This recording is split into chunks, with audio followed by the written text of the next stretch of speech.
Ukraine's former defence minister Mykhailo Fedorov has told the BBC he stands by his call for nationwide elections, even though the country is at war. Mr. Fedorov, who was sacked last month, said it was his moral right to start that conversation and that a vote was inevitable sooner or later. In a video posted online earlier in the week, Mr. Fedorov said that democracy cannot be held hostage by Russia and accused officials in the government of corruption, saying that it hurt Ukraine's war efforts against Russia. Well, let's speak to our news correspondent, Dan Johnson, who's in Kyiv. And Dan, we know that you interviewed Mr. Fedorov. What stood out for you mostly in that interview? Yeah, I sat down with him yesterday, just a few days after he released that blistering video statement highlighting the levels of corruption that he believed ran through the Ukrainian government and calling for wartime elections. He said that he stood by those criticisms and that call. I put to him that he had opened up divisions in Ukrainian society that some were saying were a gift to Vladimir Putin. A huge number of people started talking and supporting the idea of coming back to the democratic cycle. And I believe that neither Putin nor the president of any other country can speak about our own democracy. We are the only ones who will decide what we do going forward.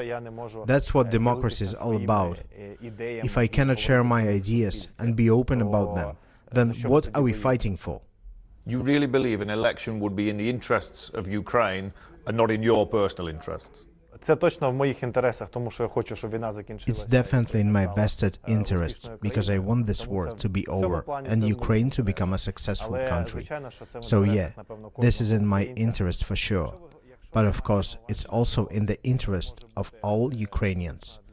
But if you are asking whether it will be useful for my political future, if I were thinking about this, I would not have made this statement.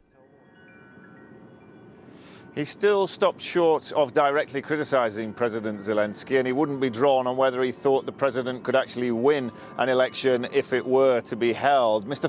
Fedorov also wouldn't rule out running in that election. He said this was not about his own personal ambitions, but when I asked him if he thought he may be president one day, he took the line of saying, well, perhaps if people thought, when the circumstances were right, if people thought I could be trusted with that role, then maybe I would consider it. But he reiterated that what he was doing now was not about his own personal political ambitions. We spoke about a number of topics, including the levels of corruption in the week that a new investigation was announced against senior officials and lawmakers and bankers who were accused of money laundering. So I asked Mr. Fedorov how much he thought President Zelensky may have been aware of allegations of corruption that are now in his inner circle. I think that probably you better ask the president about this. Do an interview with him, have a conversation with him in front of the world. Do you think he has questions to answer? I believe that he is ready. Why not?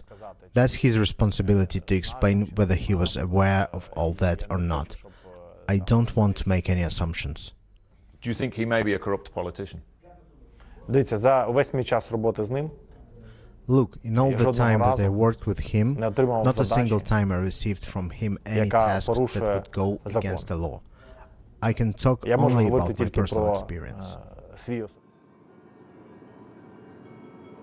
We've had a response from the presidential spokesperson who says, since the former minister was part of every government since 2019, it's strange that he phrases it as though these were somehow different governments without him. As everyone remembers, we didn't hear any strong statements from him back then. Well, Mr. Fedorov told me that he had done what he could to eradicate corruption from defence procurement and from the armed forces, but he did accept there was more to do and that Ukraine's war effort was still being hampered by the impact of bribes and corrupt officials. In terms of his future in the short term, he told me he will be going to the United States next week and that he still hopes to play a role in advancing technology to help Ukraine's war effort. He said he was hoping to meet Elon Musk with the aim to get the Starlink access extended into Russian airspace so that Ukraine can benefit from that in terms of hitting targets across Russia without Moscow being able to also use that system.